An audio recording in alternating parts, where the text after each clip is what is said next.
Today, we are really excited to welcome Dr. Darrick Smith. He is an assistant professor in the Department of Education at the University of San Francisco and the former co-director of the June Jordan School for Equity, a San Francisco high school designed around social justice. Dr. Darrick Smith, welcome to Flashpoints, and thank you ever so much for being here today. Thank you for having me, Ken. It's an honor to be here. All I've been right. listening to KPFA for a long, long time. Cool. All righty. Well, I'm wondering if you can just start by telling us a little bit more about what's important to know about you and about the work that you've been doing around education and social justice. Well, let's see. What's important to know about me? That's a great question. I think thinking of what pertains to this conversation, I think it's important to know that I'm an Oakland native, proud black man from a very solid black family, and grew up in a time in which my city was very violent, very high homicide rates, a little bit higher than they are now. But I had a very interesting school experience, particularly at the high school level, but all of my public education at the K-12 level was that mixed bag of a city struggling with certain issues, but also a very beautiful, wonderful place of great strength and cross-cultural alliances and strong relationships and the old school collective habitus, cruising and hanging out, slow dancing and listening to elders. And it was an interesting combination. And so I think it's important to know that my perspective on what social justice is extends to a very historical framing of the term, thinking in terms of both social movements, but also the ways in which folks resist historical forms of oppression, both external and internalized forms, in their daily practices and relationships with each other. And I think that's really important for folks to think about in terms of anything that I have to say on the topic of social justice, because it's certainly not just an academic perspective. It's very personal, and it's very much rooted in a beautiful experience of being part of a historically targeted group in America. Okay, thank you for that.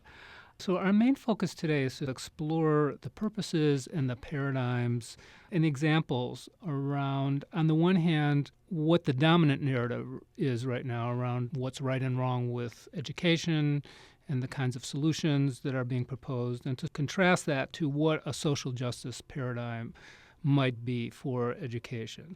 So the dominant narrative, the one that we hear on our mainstream media, is basically that education is broken, and the way to fix it is this corporate-driven set of education policies that include things like lots of standardized testing, closing public schools and opening charters, busting unions, attacks on ethnic studies programs, zero-tolerance behavior problems, a whole set of things that we've been talking about in this series at Flashpoints. And then on the other end of the spectrum, we have this growing movement of educators who are working around anti-oppressive, humanizing, culturally relevant education and building resistance to those kind of corporate-driven policies. So I want to start by just talking briefly about the underlying purposes and paradigms behind that more corporate-driven agenda, because I think it's hard for people, particularly people who aren't educators, to work through the rhetoric. I mean, those backers of that corporate agenda have gotten very sophisticated about actually co-opting the language of reforms. They're not using more colonizing kinds of language. They're talking about, we can't let any student fail. It's not right to let students in the inner city behind, all this kind of good-sounding stuff. But then there's actually a whole other paradigm and purpose behind it. So tell us a little bit about how you see that kind of corporate-driven narrative and what's underneath that. Well, I think that there's multiple layers, of course, to it all. I think when we think about the corporatization of educational processes and structures, I think you have this very grounded layer of individuals that are not necessarily in education, but through our system of compulsory education, have experienced it, right? And we're one of the few institutions in which that is the case, that everyone has to go through our institution. Thus, when discussions around what to do with it come up, everyone feels like they have a certain a level of expertise, which is good in some ways, of course, but it's also makes things very complex and very, very difficult to argue about.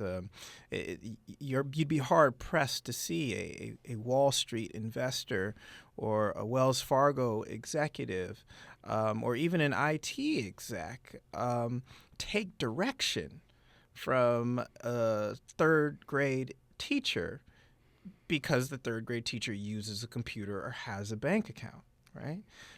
But this notion that because I went to school and I automatically know just reigns supreme in the minds of so many that they're like, no, this is how you do it. And so what you end up is folks who mean well, very well, and are very concerned and actually pay attention to the needs of folks in the community will subscribe to a corporatized idea of what needs to happen in schools. And we want to remember that the corporatization of the educational system goes along with the corporatization of our lives overall. Of course, that's not my unique idea. The theorists before me have come up with that for quite a while, right? And that's part of the point of globalization, is that, this mechanization of the global populace, right?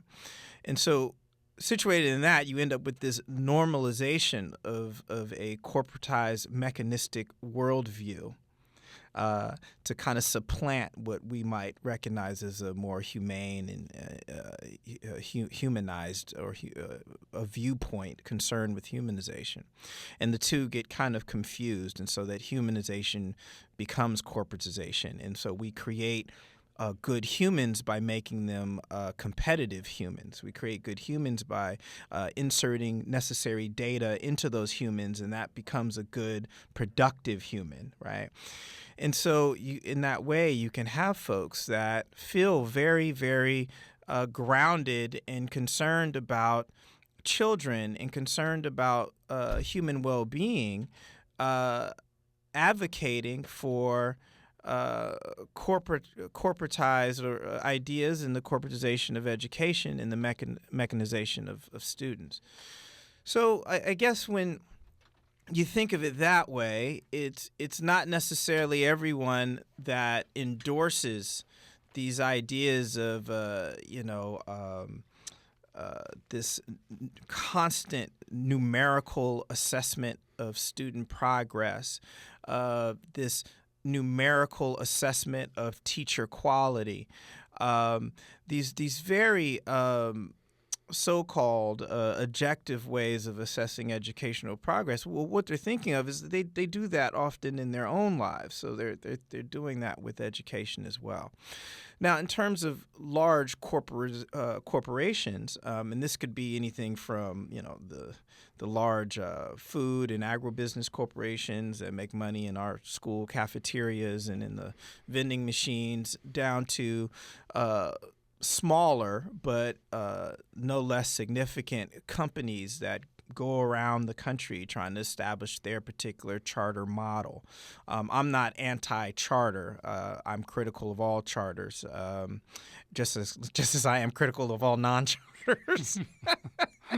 So I don't really swing either way. But when you have a company that has multiple charters and has a way, then you get into this standardized way of developing what are very diverse communities in terms of need and the individuals and the histories within those communities. And so you have that level to where there can be some form of profiteering off of the current political atmosphere of trying to encourage privatization where so-called public education has failed. So you can have these things kind of working together. You have these folks that are buying into, and I understand it, buying into this idea that I want production, I want results, and results can be measured in this way, and they have to be measured in this way. And that's how I know that people are becoming competitive, and competitive equals successful, and successful, although I can't make the link, somehow means a humanized, happy person, which most of us know that's not necessarily the case. But then they are the folks that the corporate message can appeal to for the profit from grants and initiatives that swing funding in particular ways to be able to make money. And it's problematic because there's no real evidence that a corporate model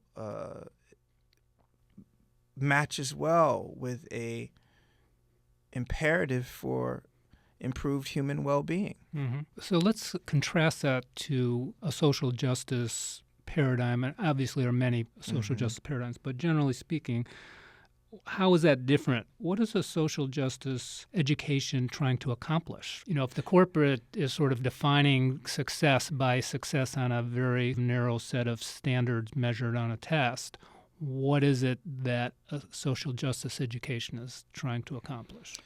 Well, that's a really good question. My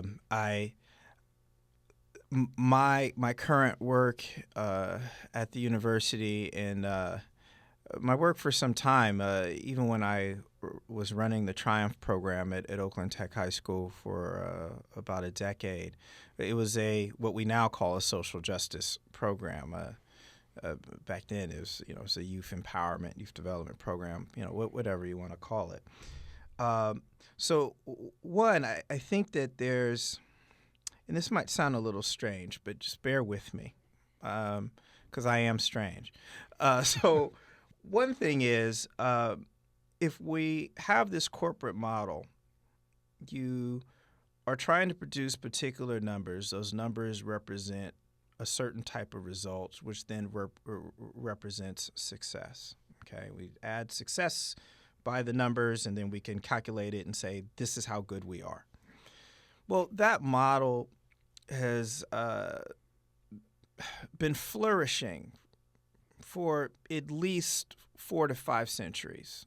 Okay, it's in every element of our global economy as it is now. And for those that are resisting that type of idea in terms of the creation of surplus for the purposes of expansion, there is a strong pursuit by many entities to draw them in to that system. Okay, so if you are just switching education into that system, there's a very clear model with a strong history and an established set of practices for you to draw from to just put education into that, just switch it into that.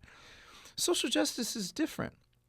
I believe that history is actually older. If you imagine the pursuit of social justice as the manifestation and execution of strategies that historically were used to resist oppression.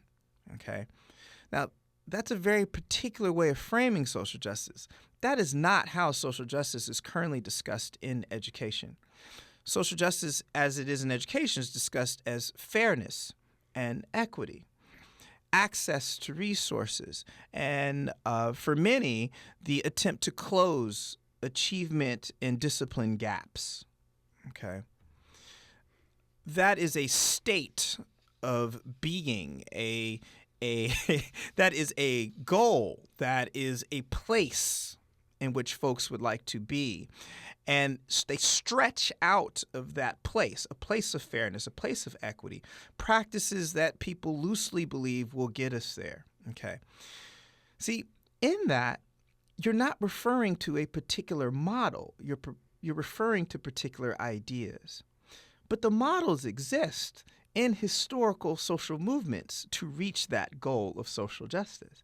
But many educators have not studied or investigated or even better, interrogated the successful strategies and the strategies that were interrupted of those social movements. So what I'm saying is, Ken, is that most educators are not referring to a model, right? When they're talking about social justice, a model, a trajectory to attain it, which then leaves them open to a corporatization of social justice education. So they start purchasing packages and looking for who has the best package to sell for this particular issue of closing the achievement gap. What company can I buy this curriculum from? And so you end up with that. So, but theoretically, if you were to put the two, if you in juxtaposition one another, one would be rooted towards numerical results that, which is the corporatized model, if you will, would look for results that can be easily numerically measured for the sake of global competitiveness within our populace, okay? Which is not the worst thing in the world, but it is problematic without, for sure, what social justice would be, as I imagine it, which is an education that develops a human being to both participate and add to their community in a humanizing way, and also participate to growing and developing economies with a critical lens that seeks to transform market economies in ways that provide for more humanizing opportunities for all those involved. And that, to me, would be a solid social justice education. I love the way you frame that. So you're making a distinction, as I'm hearing you, between often what's talked about as educational equity. In other words, that everybody has, despite having different levels of privilege coming into the system, that everybody has sort of an equal opportunity to achieve within the structure that's already there. Educational equity doesn't necessarily question the model of education, but you want to give everyone an equal chance to be successful in it. Whereas what you're talking about, you're kind of shifting that and saying it's actually not just about everyone having an equal opportunity to get a corporatized education, but it's about everybody actually being able to get an anti-oppressive social justice education, like a different type of education that is really much more sort of a liberatory paradigm. And so one of the questions that brings up for me is the Common Core, because even people who consider themselves social justice educators are lining up on different sides of that debate. And Common Core is this set of standards which are being developed across states that are defining the curriculum. So some people say, well, at least it's encouraging some critical thinking.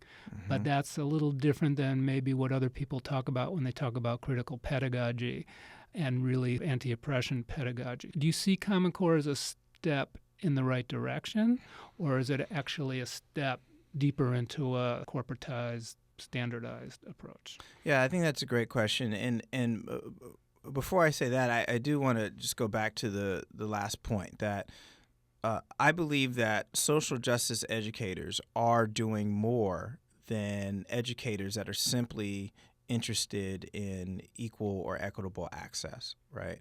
But what I like to highlight is that even in that doing more, there are more questions that we have to have as social justice educators around what models are we drawing from, why and how, right? So it's not just good enough to say I have an anti-oppressive pedagogy and curriculum, because then we have to examine what that actually means in the context you're in. So that's all I was saying there. In terms of the Common Core, well, you know, when I said earlier that my experience with the motivations and the spirit that drives me in my work is from my upbringing, I'm critical of anything that the state comes up with, okay? That anything standardized, the term standardized is always going to be something that raises an eyebrow to me. I understand structurally why it is the way it is. Not saying that I agree. I understand it, all right? It'd be a little off for me to say I don't understand it. I completely get it. You're trying to educate and provide policy for, millions and millions of people. Here's the problem, that my concern is that educators are trained in a variety of institutions, often insufficiently for what they are going to face in many of our school districts and communities, okay? Regardless of what you have standardized for them to be able to provide for students, the question is, are they trained well enough? Is there flexibility within the policy? Is there flexibility within the assessments?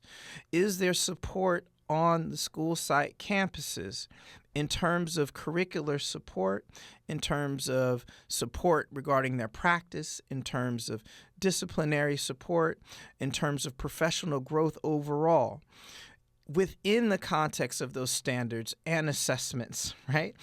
Is there support for their personal well-being, for sustainability purposes? And how, regardless of what the policy or the standardized requirements are, how are you ensuring that that school is providing an empowering, developmentally sound experience for students? So when I look at the Common Core, when I first read through it, I thought it was a good step. This is great. As a sports fan, though, you can hire some really good coaches and coordinators, right? But then the question is, do you have the players to execute? Do you have the development to get those players better over time? So why I'm in the Department of Leadership Studies in the School of Ed.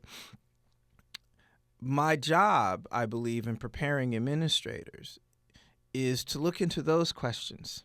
Mm-hmm. Where do you provide the space for flexibility? Where do you go to bat for your teachers when they take risks?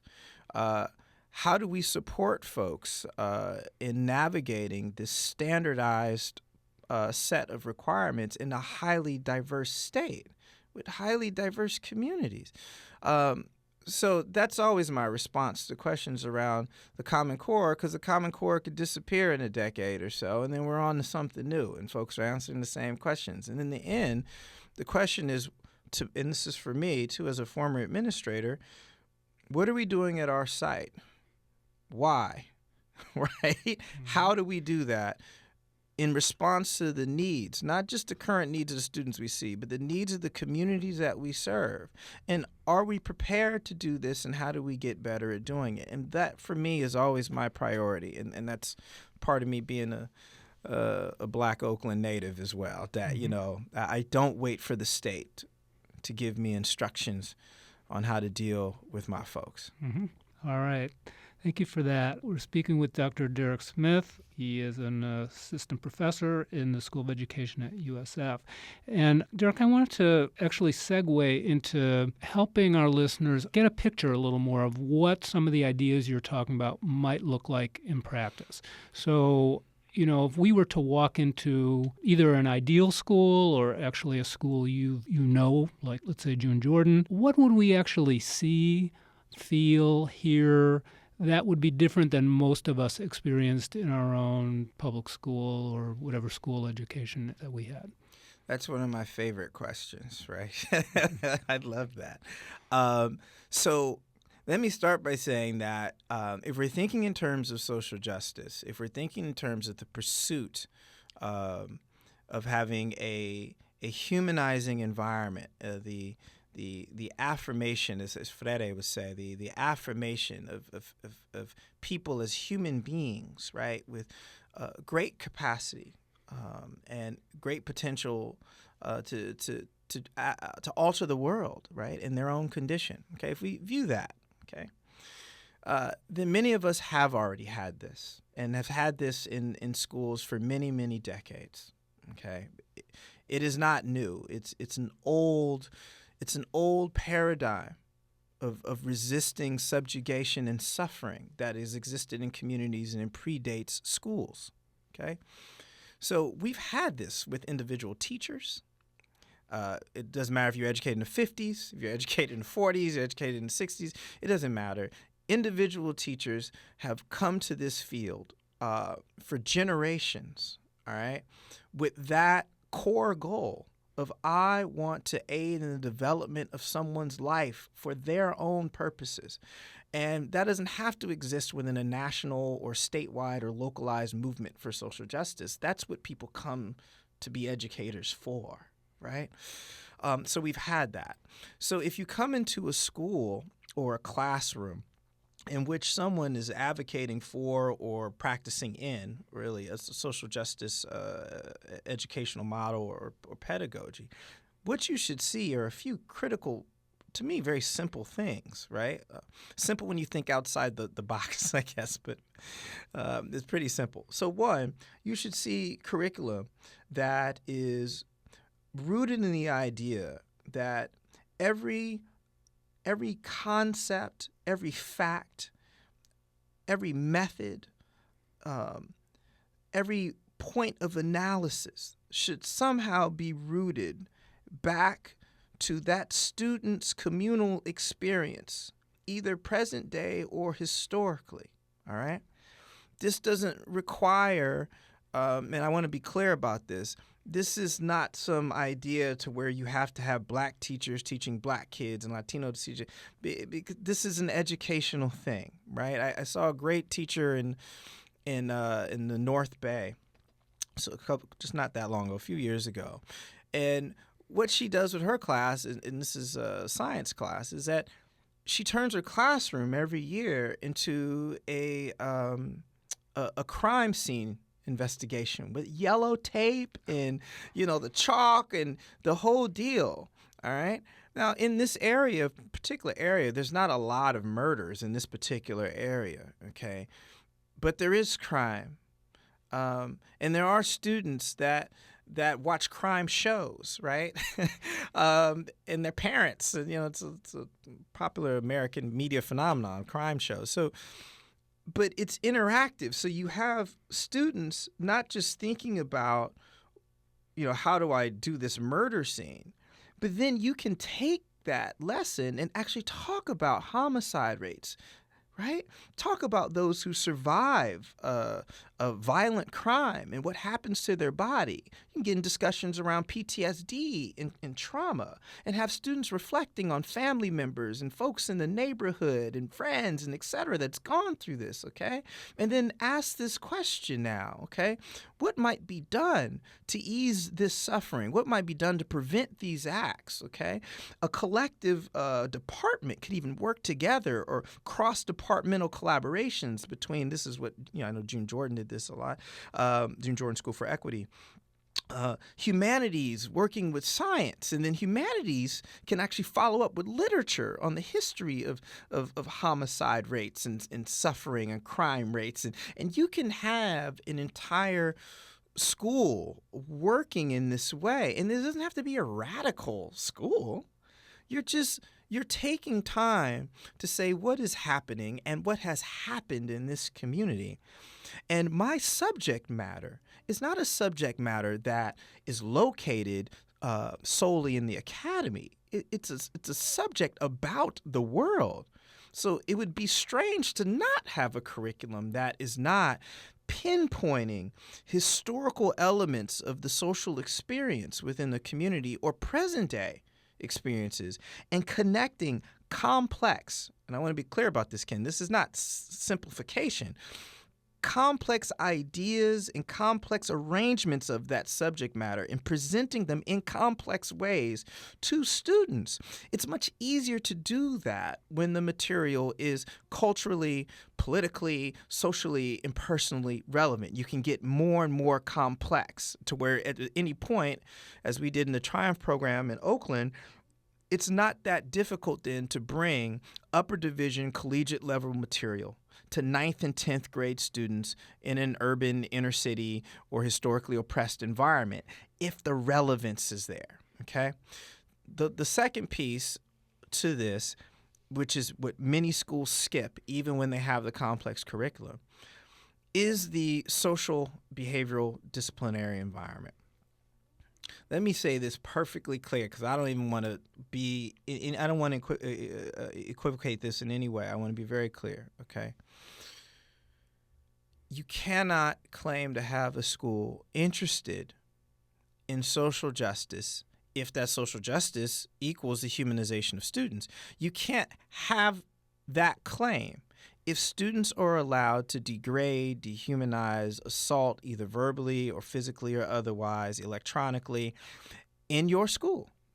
So what you should be able to see is a focused classroom, not micromanaged in terms of their movement, but a focused, engaged classroom, a respectful classroom, hallway, lunch area, recess area, a space perhaps of atonement and apology, because that's what I believed in executing at my school. So yeah, you're a kid and we're adults. We're all going to make mistakes. Is this a school where atonement and apologies are expected?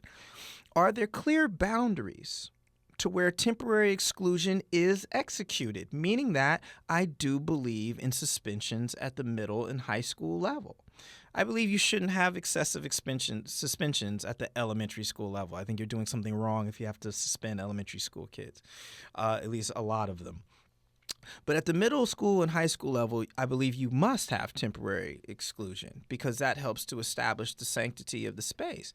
The question is, how do you execute those suspensions and what are the boundaries for doing so? And are students aware of those in agreement with those boundaries beforehand, which, again, most schools tend to skip. So if you come in, you see those things, a very respectful environment, not a fearful environment, not a micromanaged, controlled environment to where I'm controlling the movement of students every second, but a respectful environment, plus an environment that has high intellectual expectations of its students and staff, and a high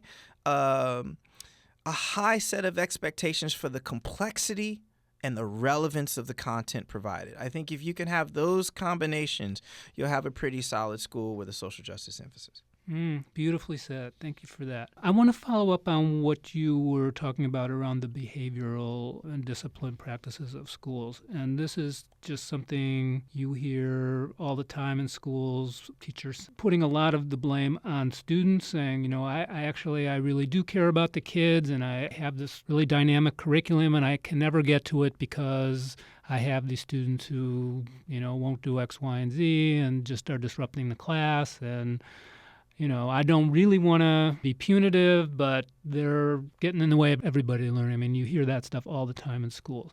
What would a culturally responsive but also social justice paradigm or approach be for some of the behavior issues that happen in schools? Sure. I'm so excited. Okay. I'm sorry. I get so excited about questions like this. So one, I'll try and be concise here, but so first of all, school discipline, if you think about it as instilling discipline, okay, then that is an instructional process, okay? It's not about protocols alone, policies alone. It is instructional, okay? So when the first things a school leader or teachers have to think about is how am I instructing students to be disciplined, okay? Well, when you skip that step, like so many folks do, or don't actually put enough energy into it, like most schools don't, you end up with these downstream issues with rushed and unfair, inequitable downstream solutions and responses, okay? So if you start with seeing the instilling of discipline as an instructional act and process, then the question is, how is discipline intertwined within your pedagogy and content? Most schools can tell you it's not. All right. So if I have students in this space that won't let the class proceed, and I I don't know what to do about them. Well, my question is, what have you done all the way up until this point to both give you the tools to deal with it, but the shared framework under which they are expecting you to deal with it? Okay? They meaning the students who are misbehaving in the moment, but all the other students that are watching. Okay?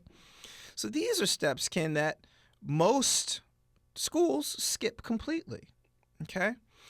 So my response to educators around, and so anyway, let me say this too around policy, is that then what you end up with is initiatives, local initiatives and statewide and sometimes nationwide movements like suspension reduction and things of that sort, restorative justice, that actually make a lot of sense in terms of the numbers and in terms of the needs of what needs to happen in schools.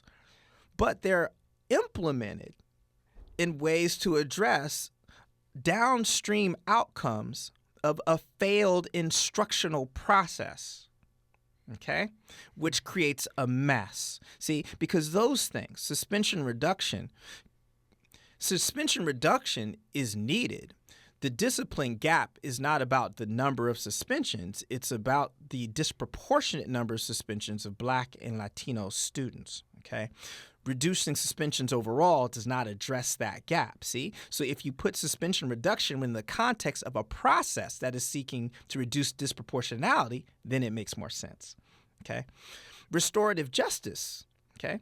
Restorative justice makes sense within a working context of clear behavioral boundaries. But when you start to drop it in schools that don't have it, you can end up with a mess, okay?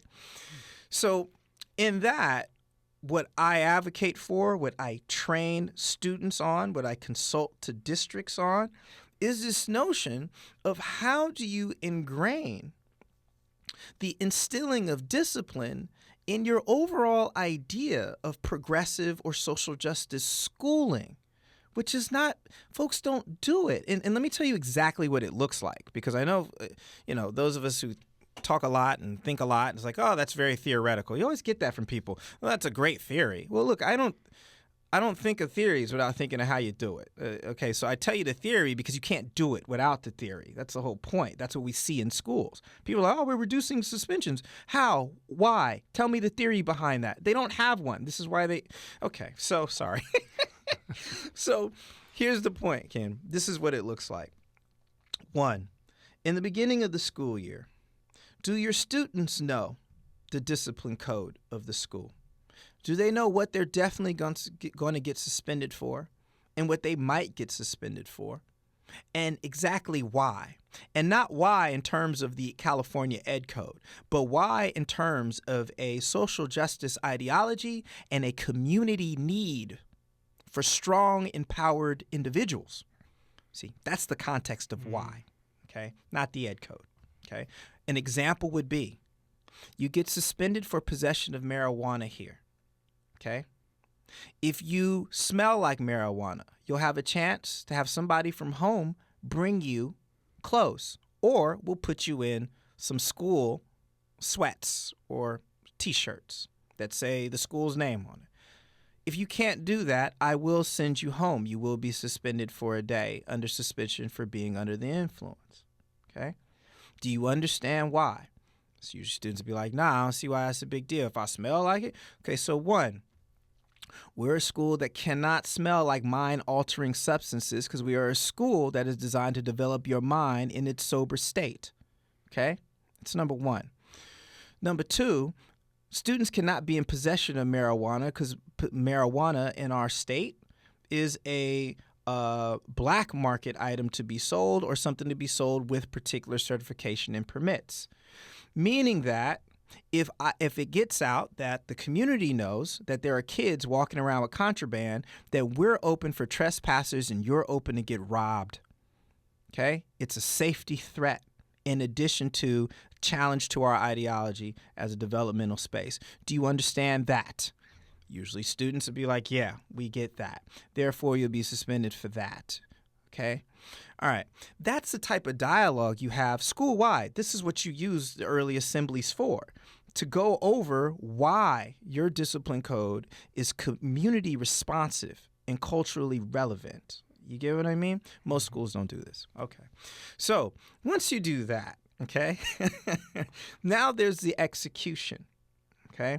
How are your teachers trained in the classroom to notice transgressions before they occur?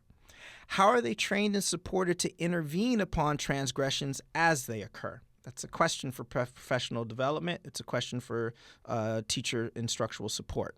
Okay.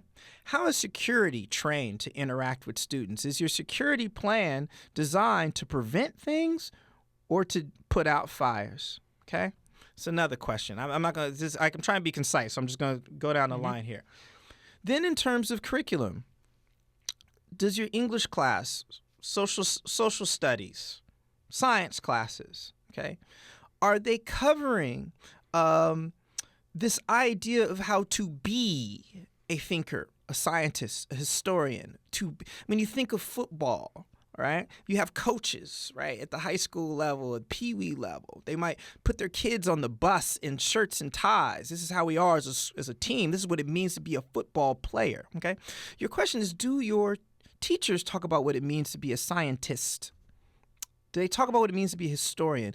What is not just the intellectual perspective you must take, but how must one be? How must one speak? How must one view the world? And how does that fit with our school-wide idea of how we are being in terms of social justice, okay? This is what educators have to think about. Then, when I design my classroom rules with students, does this make sense? Anything we need to add? All teachers know what I'm talking about. We do this, right? Do I need to add anything to our school or classroom rules? I'd like it if we all raise our hand, whatever, okay? These rules then are also tied back, okay, to school need, societal need, but also community need, okay? So now you have both a school-wide instructional approach to discipline, you have a classroom-based instructional approach to discipline, you have a professional development approach to discipline that sees it as this instructional process. Now all you got to do after that, Ken, is maintain it and do it consistently. And this is where your disproportionate suspension gaps come in, all right? If you see a kid smoking and there's no smoking on campus, okay, will you suspend the black kid and tell the Asian kid to just come back to class? Okay? If that's the case, your failure in having a disciplined environment is not on the black kid, okay? It's on the teacher and staff inability to consistently implement the rules and policy. And then lastly, the last thing I'll say, because I know I'm talking a while here, but the last thing is, what is your suspension process, okay? When I read a great article, I'm not going to say the paper because then you'll know the school and the teacher, and the administrator. But I read a great article, and they're talking about the benefits of restorative justice, which I think can be a long list of benefits if you do it right. And one principal said, I love restorative justice because now that we use that, you really get to hear the student's voice and what they think about what happened. You know, in the California Ed Code, it requires all students receive due process, okay? If you need a purchase package or a district initiative to introduce you to the idea that students have voice in the disciplinary process, you've been doing discipline wrong, okay? So how you suspend a student, I'm not going to go through it in detail because we have a limited amount of time, but the point is, do you do a thorough investigation? Does the student have the attempt to the opportunity to say what they think happened? Do you relate the issue not just back to the school policy, but again, back to community need in a social justice ethic? And then do you remind the student that this is their school and you cannot wait for them to return back from their suspension? And we are not demonizing you. You're a kid. You made a bad mistake. We welcome you back. Let's get it together, and you'll be gone for a few days. If that's not the tone, then again, you might be doing your suspensions wrong. And since most administrators are never trained in this, we actually have a lot more detail within our questions and our discussions around suspensions to examine before we just blatantly throw out certain practices. Wow, that is a really different vision than the sort of zero tolerance on the way to the school to prison pipeline No, for no, drugs. no. That is really appreciate you laying it out like that. What makes you most concerned about the future of education, and what makes you most hopeful? I'll start with the most hopeful. Always the students. Um, I worked with high school, and high school students are very bright.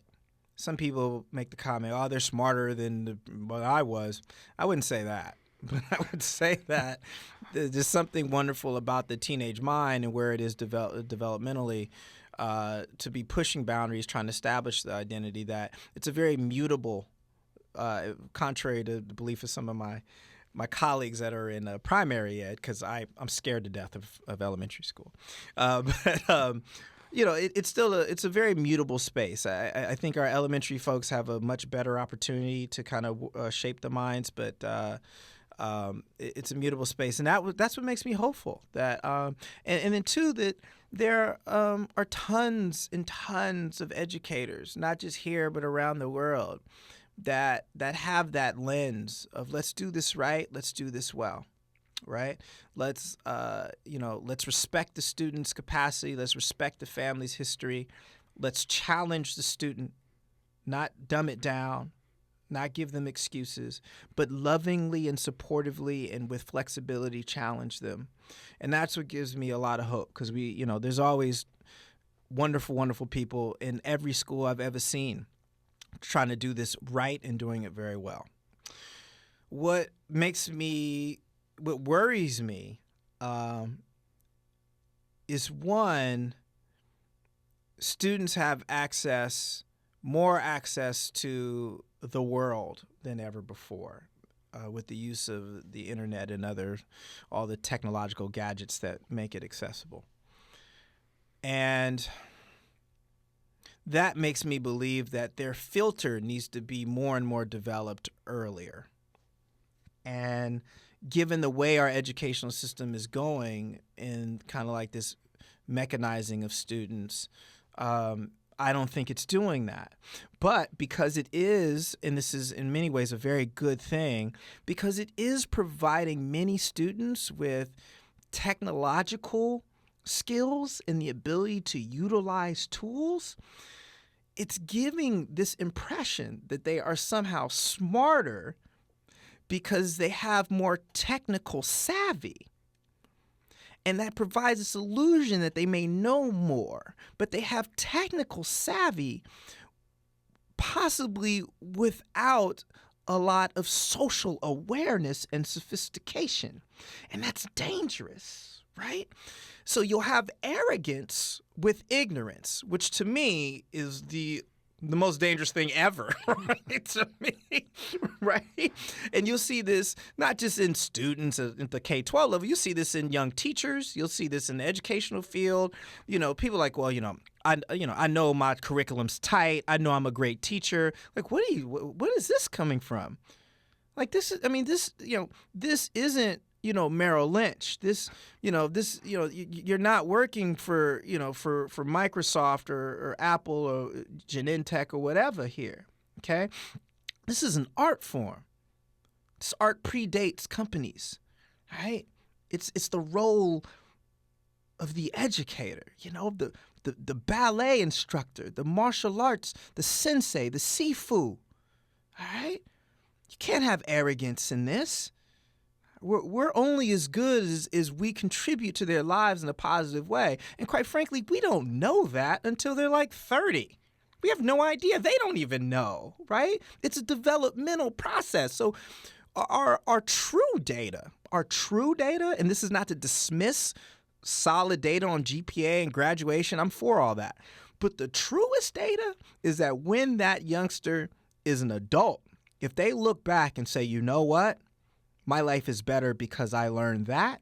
That's when we know we're good. So you have this arrogance because of the technical skill sets that people are able to learn and then utilize immediately. But you have, to me, a compromising of the development of critical thought, and something that I feel most folks don't talk about anymore, the development of critical thought and its necessary ideological partner, courage. Okay? And that scares me to death, because you cannot have a fight against large profiteering and profit-making systems without critical thought and courage.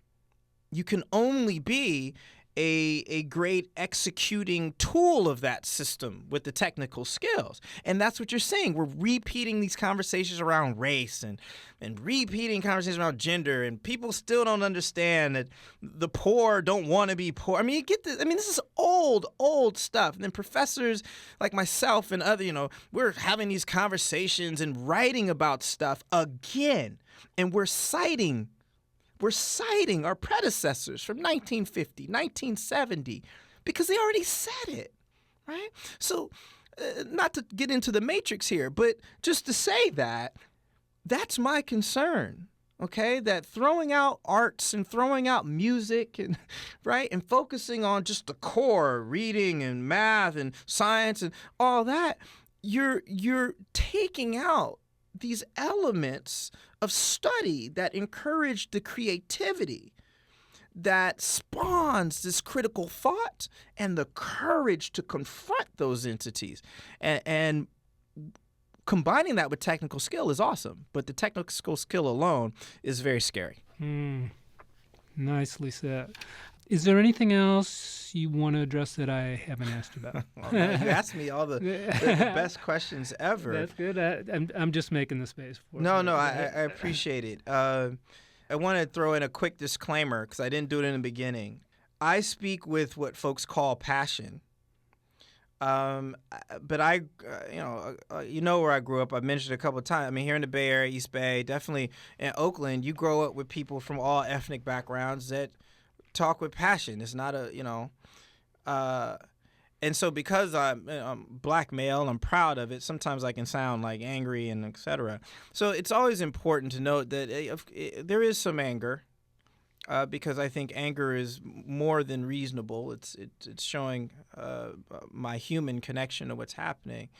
But please understand that these are, and I know you understand this, Ken, but this is to folks listening, these little nuances of, pure numerical assessment versus this, humanization thing, right? And what is he saying? Like all this, liberal talk about these nuances are critical, primarily because what some of us grew up with in terms of communities and the role that communities, regardless of what community you're from, the role that communities historically played in showing you what's right and wrong and modeling courage for you. The little things, the walking down the railroad track with your friends, or playing football in the street, or, having sleepovers to which you actually didn't look at a cell phone or a iPad, and you looked at each other and you talked with each other.